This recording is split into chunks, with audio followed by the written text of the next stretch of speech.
Once again, very warm welcome to all of you, my dear future officers. आज हम लोग continue करेंगे M Laxmikant के समरी का चैप्टर नंबर 8 जो राज्य के नीति निर्देशक तत्व है। इसमें सेशन फर्स्ट हम लोगों ने कंप्लीट किया था। उसमें हम लोगों ने देखा था कि राज्य का नीति निर्देशक तत्व होता क्या है, और आज हम लोग उसके पार्ट को देखेंगे, क्योंकि इससे पहले हम लोगों ने उसके इम्पैक्ट और राज्य के नीति निर्देशक तत्व क्या होते हैं इन सारी चीजों को डिस्कस कर लिया है। तो चलते हैं अपने सेशन की तरफ। बट बिफोर टू बिगिन, अगर आपको ऐसा लगता है कि चैनल डेडिकेटली आपके लिए वर्क कर रही है तो चैनल को सब्सक्राइब और शेयर जैसे आप करते हैं करते रहिए। और आज आपके सपोर्ट की ज्यादा जरूरत है, क्योंकि 85% लोग हमारे चैनल पर बिना चैनल सब्सक्राइब किए हुए चैनल को देखते हैं। तो प्लीज सब्सक्राइब कर लीजिए आप, इससे आपको नोटिफिकेशन टाइम पे मिलते रहेगा। सेशन की तरफ आते हैं। सबसे पहले हम लोगों ने देखा कि राज्य के नीति निर्देशक तत्व होते क्या है, इसे लागू करने का एक जो मकसद था वो क्या था, राज्य के नीति निर्देशक तत्वों का प्रीवियस जो हिस्ट्री रहा है वो किस तरीके का रहा है, हम लोगों ने इसको कहां से अडॉप्ट किया है, ये सारी चीज हम लोग डिस्कस कर चुके हैं अपने सेशन फर्स्ट में। अगर आपने नहीं देखा है तो प्लेलिस्ट में सीरियलाइज्ड आपको मिलेगा, जो वीडियो है वो आप देखिए उसको वहां से जाकर के। आज के सेशन में हम देखेंगे कि नीति निर्देशक तत्वों का वर्गीकरण कितने पार्ट में किया गया हुआ है। तो राज्य के नीति निर्देशक तत्वों का जो वर्गीकरण है वो 3 भागों में किया गया हुआ है, जिसमें पहला आता है समाजवादी, दूसरा आता है गांधीवादी और तीसरा आता है उदार बुद्धिजीवी। इसमें अगर आप देखिएगा तो हर एक को कैटेगराइज किया गया हुआ है। आप कहीं भी देखिएगा, किसी भी जो इसके जितने भी पार्ट है, जो भी श्रेणियां हैं, इन सारे पार्ट में आप सीरियलाइज्ड वे में आर्टिकल को नहीं देखिएगा, इसलिए क्योंकि जो इसके नाम है उसको उसी के इम्पैक्ट के साथ जोड़ दिया गया हुआ है, और फिर आप सीरियलाइज्ड वे में सारे आर्टिकल को नहीं देख सकते हैं। इसीलिए आप जैसे कि यहाँ पर 43 का सेक्शन ए आपको यहाँ पे दिखाई देगा, उसके बाद 47 दिखाई देगा, इसलिए क्योंकि इसको जब कैटेगराइज किया गया तो एक अलग श्रेणी में इसको डाला गया, और वही श्रेणी है सबसे पहला समाजवादी। समाजवाद के ऊपर अगर आप आइएगा तो इसका एक सबसे बड़ा उद्देश्य ये था कि इसका जो लक्ष्य था वो सामाजिक एवं आर्थिक न्याय प्रदान करना था। समाजवादी सिद्धांत जो डीपीएसपी में जोड़ा गया हुआ था इसका। वैसे समाजवाद का एक और बहुत अच्छा उदाहरण ये होता है कि जितने भी संसाधन है ना, उसको इजिली सारे लोगों तक अवेलेबल करवाना समाजवाद होता है कहीं ना कहीं से। और अगर देखिएगा तो समाजवाद का एक अपना जो इम्पैक्ट आता है वो न्याय के लिए भी आता है कि हर एक व्यक्ति को इक्वल वे में न्याय मिले, और वही चीज यहाँ पे आपको देखने को मिलेगा समाजवादी सिद्धांत में। तो समाजवादी सिद्धांत में सबसे पहले अगर आइएगा आप तो यहाँ पर ये बोलता है कि लोक कल्याण की अभिवृद्धि के लिए सामाजिक, आर्थिक और राजनीतिक न्याय द्वारा सामाजिक व्यवस्था को सुनिश्चित करना और आय, प्रतिष्ठा, सुविधा और अवसरों की असमानता को समाप्त करना, ये आर्टिकल 38 में मेंशन किया गया हुआ है। एक राज्य चाहे तो क्या क्या कर सकती है ये देखना है। सबसे पहले एक राज्य चाहेगी तो सबसे पहले आय की जो असमानता है उसको दूर करने के लिए लॉ बना सकती है, लेकिन फिर यही बात आएगा कि ये जब इन्फोर्सेबल नहीं है तो हम राज्य को इसके लिए क्या कर सकते हैं, फोर्स नहीं कर सकते हैं कि आपने जो लॉ बनाया है ये डीपीएसपी के अगेंस्ट में, हम इसके लिए सुप्रीम कोर्ट और हाई कोर्ट में जाएंगे। क्लियर है यहाँ की बात है। इसके बाद आते हैं हम लोग सुरक्षित करने की बात आती है आर्टिकल 39 में। इसमें यह बोलता है कि सभी नागरिकों को जीविका के पर्याप्त साधन प्राप्त करने का अधिकार है। अधिकार तो है, लेकिन हमारे यहाँ बिहार की अगर आप बात कीजिएगा तो बिहार में जितने चीनी मिल है सारे चीनी मिल बंद है। ठीक है, अब यहाँ पर जीविका का एक पर्याप्त साधन है, ये चीनी मिल बंद है, लेकिन हम सरकार के ऊपर इसके लिए बहुत ज्यादा केस नहीं कर सकते हैं। इसके लिए हम सुप्रीम कोर्ट, हाई कोर्ट नहीं जा सकते हैं, क्योंकि ये जो directive principle of state policy है ये इन्फोर्सेबल नहीं है। इसके बाद एक और टर्म यहाँ पर ख में जोड़ा गया कि सामूहिक हित के लिए समुदाय के भौतिक संसाधनों का श्रम वितरण, मतलब सस्टेनेबल डेवलपमेंट और इक्वल डिस्ट्रीब्यूशन जो आता है, ये दोनों इसका एक अहम उद्देश्य होना चाहिए। इसके बाद है धन और उत्पादन के साधनों के संकेंद्रण पर रोक लगाना। अब एक बार ऐसा होता है कि एक मुकेश अंबानी, ठीक है, मुकेश अंबानी एक आदमी है, और इस मुकेश अंबानी का संबंध बिहार राज्य से है। ठीक है, और बिहार में जितने उद्योग लगे हुए हैं सारे उद्योग मुकेश अंबानी के हैं। ठीक है, और पैसे जो आते हैं वो एकदम संकेंद्रित होकर के मुकेश अंबानी के पास चले जाते हैं। इसको रोक लगाने के लिए अगर चाहे तो सरकार लॉ बना सकती है, लेकिन फिर भी ये directive principle of state policy का मैटर है, तो यहाँ पर इसको इन्फोर्स नहीं किया जा सकता है। नेक्स्ट आते हैं हम लोग, पुरुष और स्त्रियों को समान कार्य के लिए समान वेतन मिले। कहीं कोई शक नहीं है, लेकिन ये directive principle of state policy का मैटर है, तो इन्फोर्स नहीं किया जा सकता है इसको। इसके बाद कर्मकारों के स्वास्थ्य और शक्ति तथा बालकों को अवस्था के दुरुपयोग से संरक्षण प्रदान किया जाए। किसी कारणवश अगर कर्मकार जो होते हैं, जो काम करने वाले लोग होते हैं, उनकी स्वास्थ्य की जो देखभाल है और उनकी जो अवस्था है, उस अवस्था में उनको किस तरीके का देखभाल मिलना चाहिए, इसके लिए अगर गवर्नमेंट चाहे, राज्य सरकार चाहे तो लॉ बना सकती है। और एक बालक जो है उसके स्वास्थ्य के विकास को समान अवसर दिया जाए, ये आर्टिकल 39 मेंशन करता है। ये सारे समाजवादी सिद्धांत में आते हैं। इसके ऊपर अगर आप आइएगा तो समान न्याय एवं गरीब को निःशुल्क विधि सहायता उपलब्ध कराना आर्टिकल 39 के क में मेंशन किया गया हुआ है। लेकिन क्या हरेक जो सिविल कोर्ट होते हैं, वो हरेक सिविल कोर्ट में फ्री ऑफ कॉस्ट वकील अवेलेबल होते हैं? बहुत कम। तो इसके लिए हम इसलिए गवर्नमेंट को जो है वो डिफेम नहीं कर सकते हैं, क्योंकि ये directive principle of state policy का मैटर आता है। नेक्स्ट आते हैं काम पाने के, शिक्षा पाने का, बेकारी, बुढ़ापा और निशक्तता की दशा में लोक सहायता पाने का अधिकार। आप वृद्धा पेंशन के बारे में बहुत अच्छे से सुने होइएगा। वृद्धा पेंशन के बारे में आप सुने होइएगा। यह वृद्धा पेंशन उनको दिया जाता है जो किसी कारण बस या उनका जो उम्र हो गया हुआ है उसमें वो काम नहीं कर सकते हैं, इसके लिए उनको वृद्धा पेंशन दिया जाता है।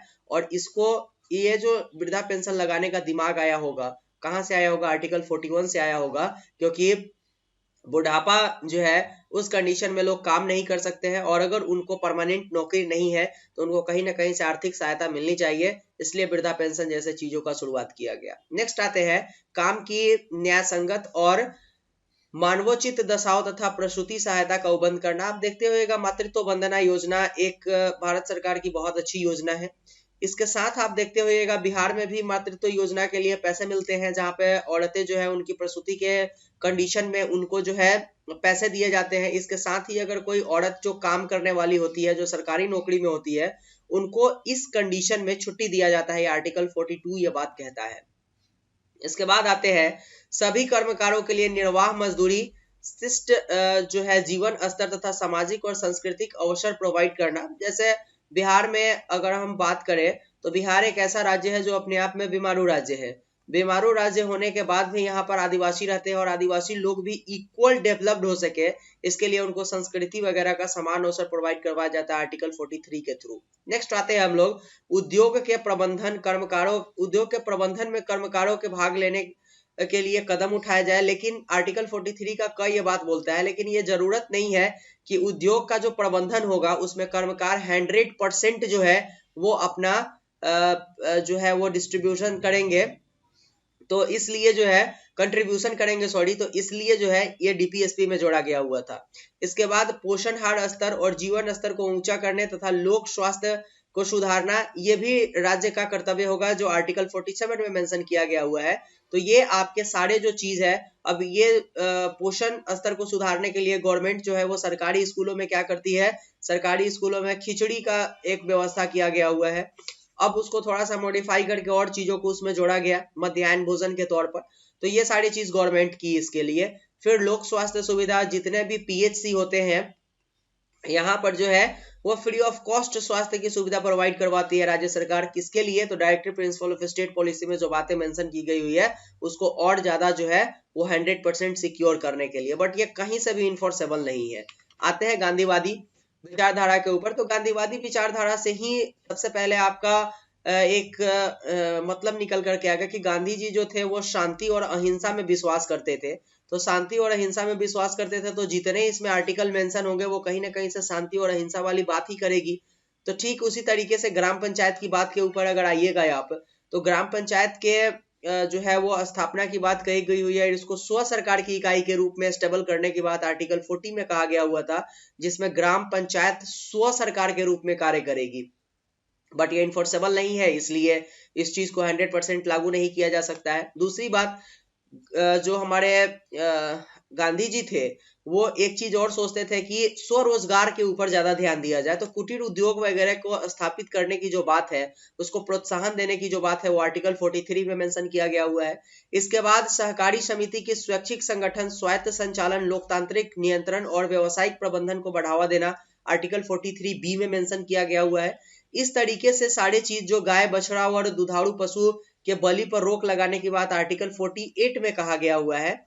इसके साथ ही हमारे जो गांधी जी थे वो ये भी सोचते थे कि हरिजन जो वर्ड है इस वर्ड को जो है वो एक बेस्ट तौर पर हमारे सामने जो है वो प्रस्तुत किया जाए, जिससे कि अनुसूचित जाति और अनुसूचित जनजाति के जो लोग हैं उनको भी समाज में समान संरक्षण प्रदान किया जा सके। शैक्षणिक जो उनका एक वातावरण है उसमें उनको समान तरीके से देखा जाए, ये आर्टिकल 46 में मेंशन किया गया हुआ है। और गांधी जी ये भी जानते थे, ये भी सोचते थे कि मदिरा वगैरह का जो सेवन है वो कहीं ना कहीं से स्वास्थ्य के लिए बहुत ज्यादा हानिकारक है, तो इसके ऊपर भी गवर्नमेंट को कुछ लॉ बनाना चाहिए। तो इसलिए आर्टिकल 47 में इसको मेंशन किया गया हुआ है। अब ये बात आप देखिएगा, हमारा जो राज्य है बिहार, यहाँ पर दारू बंद है ऑफिशियल तौर पर, ऐसे तो दारू बिकता ही है हमारे बिहार में, लेकिन जिस राज्य में, जैसे आप दिल्ली की बात करें, दिल्ली एक केंद्र शासित प्रदेश है, यहाँ की बात करें तो यहाँ भी तो आर्टिकल 47 इक्वली जो है वो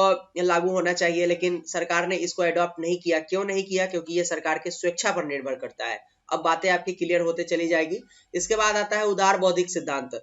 उदार बौद्धिक सिद्धांत का भी उद्देश्य यही था कि राज्य को जो है वो इक्वली रूप से जो है सारे चीजों में समानता प्रोवाइड किया जाए। इसके लिए कॉमन सिविल कोड, समान नागरिक संहिता की बात कही गई है आर्टिकल 44 में। और भारत का दूसरा सबसे बड़ा कंट्रोवर्शियल मैटर यही है, क्योंकि आपने आर्टिकल 370 की बात जब किया था, abrogation of article 370, Jammu Kashmir से स्पेशल स्टेटस जब हटा, उसके बाद राज्य में जो है इसके बाद का जो सबसे मेन मैटर निकल करके आया हुआ वो समान नागरिक संहिता की बात ही है, जो आर्टिकल 44 में मेंशन किया गया हुआ है। इसको भी वीवीआई कर लीजिएगा अपने नोटबुक में।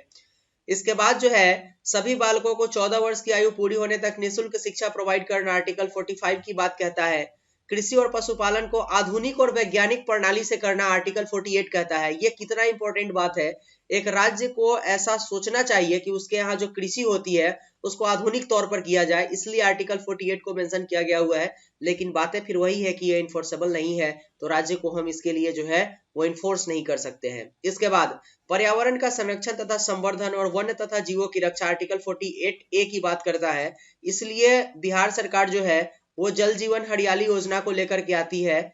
जल जीवन हरियाली योजना को लेकर के आती है। आपके राज्य में इस तरीके से कौन योजनाएं बनाई गई है, कमेंट बॉक्स में कमेंट करते चलिएगा। इसके बाद आता है राष्ट्रीय महत्व वाले घोषित किए गए कलात्मक और ऐतिहासिक अभिरुचि वाले स्मारकों का संरक्षण करना आर्टिकल 49 में मेंशन किया गया हुआ है। बिहार में हमारा वैशाली जगह है जिसमें बहुत सारे चीजों को संरक्षित किया गया हुआ है। लेकिन आपके यहाँ अगर आप यूपी में जाइएगा तो यूपी में कुछ ऐसा जगह है जो खंडहर के तौर पर पड़ा हुआ है, सरकार इसके ऊपर ध्यान नहीं देती है। क्यों? क्योंकि ये इन्फोर्सेबल नहीं है। डीपीएसपी। नेक्स्ट आते हैं हम लोग राज्य के लोक सेवाओं में न्यायपालिका को कार्यपालिका से पृथक करना। ये बहुत इंपॉर्टेंट है, इसको भी वीवीआई कर लीजिएगा। एक 50 आर्टिकल 44, 50 और 51 ये तीनों से डायरेक्ट एग्जाम में क्वेश्चन पूछे जाते हैं। 51 आर्टिकल ये बोलता है कि अंतरराष्ट्रीय शांति और सुरक्षा की अभिवृद्धि करने में राज्य को अपना कंट्रीब्यूशन देना चाहिए, और अगर किसी कारणवश अंतरराष्ट्रीय विवाद कहीं उत्पन्न होता है उस राज्य से, तो उस राज्य को सरकार, मतलब जो उस वक्त सेंट्रल में बैठी हुई है, उस सरकार को जो है वो मध्यस्थता करने के लिए प्रोत्साहन करना चाहिए, जिससे कि अंतरराष्ट्रीय शांति और सुरक्षा बहुत अच्छी बनी रह सके। ये आर्टिकल 51 बोलता है। ये सारी बातें आपके आर्टिकल में मेंशन किए गए हुए हैं। इसके बाद आते हैं हम लोग नए निर्देशक तत्व। कुछ ऐसे डीपीएसपी के मैटर थे जो बाद में जोड़ा गया, जैसे 42nd कॉन्स्टिट्यूशनल अमेंडमेंट भी इसमें इंपॉर्टेंट है और 44 कॉन्स्टिट्यूशनल अमेंडमेंट भी इसमें इंपॉर्टेंट है। ये दोनों से एग्जाम में क्वेश्चन पूछे जाते हैं। सबसे पहले की अगर बात करें हम लोग, तो पहले तो एक कंफ्यूजन आता है कि 42nd कॉन्स्टिट्यूशनल अमेंडमेंट कब हुआ था और 44 कॉन्स्टिट्यूशनल अमेंडमेंट कब हुआ था। ये 1976 में हुआ था और ये 1978 में हुआ था। ये दो चीज एकदम याद करके रखिएगा, यहाँ से बहुत क्वेश्चन आते हैं। तो 42nd कॉन्स्टिट्यूशनल अमेंडमेंट का संबंध भी डीपीएसपी से है और 44th कॉन्स्टिट्यूशनल अमेंडमेंट का संबंध भी डीपीएसपी से है, क्योंकि कुछ कुछ चीजों को इसमें जोड़ा गया हुआ है। पहले आते हैं कि 42nd कॉन्स्टिट्यूशनल अमेंडमेंट से किन चीजों को जोड़ा गया, तो 4 चीजों को जोड़ा गया हुआ है, जिसमें article 39, article 39A, article 43A और आर्टिकल 48A है। ये तीनों को हम लोगों ने डिस्कस कर लिया है, आप देख लीजिएगा। आर्टिकल 40 जो कॉन्स्टिट्यूशनल अमेंडमेंट 44th था 1978 में, उसमें एक चीज जोड़ा गया कि आय, प्रतिष्ठा एवं सुविधाओं के अवसर की असमानता को सरकार कम करेगी। आर्टिकल 38 को जो हम लोगों ने देखा था इसको ही, ये सारे क्वेश्चन एग्जाम में डायरेक्ट पूछे जाने वाले हैं, इसीलिए आपको मेंशन करवाया गया है यहाँ पर। उसको जोड़ा गया हुआ था 44th कॉन्स्टिट्यूशनल अमेंडमेंट 1978 के बाद, जो अनुच्छेद 38 में मेंशन किया गया हुआ है। इसके बाद आता है 86 कॉन्स्टिट्यूशनल अमेंडमेंट 2002 में किया गया हुआ था, और इसमें अनुच्छेद 45 का जो विषय था कि जो 14 साल से कम के बच्चे हैं उनको अनिवार्य शिक्षा प्रोवाइड किया जाए, इसके लिए अनुच्छेद 21 के क में एक चीज मेंशन किया गया, और उसमें 14 वर्ष से कम के बच्चों को जो सरकारी जो शिक्षा है प्रोवाइड करवाना, निःशुल्क शिक्षा, उसको फंडामेंटल राइट में जोड़ दिया गया हुआ था। ये सारी चीजें इंपॉर्टेंट है जो आपके नए निर्देशक तत्वों के रूप में जुड़ करके आए हुए थे। इसको आप क्लियर कर लीजिएगा अपने नोटबुक में। और ये था आज के क्लास के लिए, लेकिन अगर आपको ऐसा लगा कि चैनल डेडिकेटली वर्क कर रही है आपके लिए, और सारे जो आपके नॉलेज थे वो आपके एग्जामिनेशन पॉइंट ऑफ व्यू से इंपॉर्टेंट थे, तो चैनल को जैसे सब्सक्राइब और शेयर करते हैं करते रहिए, क्योंकि 85-87% हमारे जो सब्सक्राइबर है वो बिना सब्सक्राइब किए हुए चैनल को देखते हैं। आपके सब्सक्रिप्शन से हमें मोटिवेशन मिलता है कुछ नया करने के लिए। मिलते हैं नेक्स्ट वीडियो में, जो सेशन नंबर 3 होगा आपका director principle of state policy का, और ये लास्ट सेशन होगा। तो आज के वीडियो के लिए इतना ही, तब तक के लिए thank you, goodbye, take care.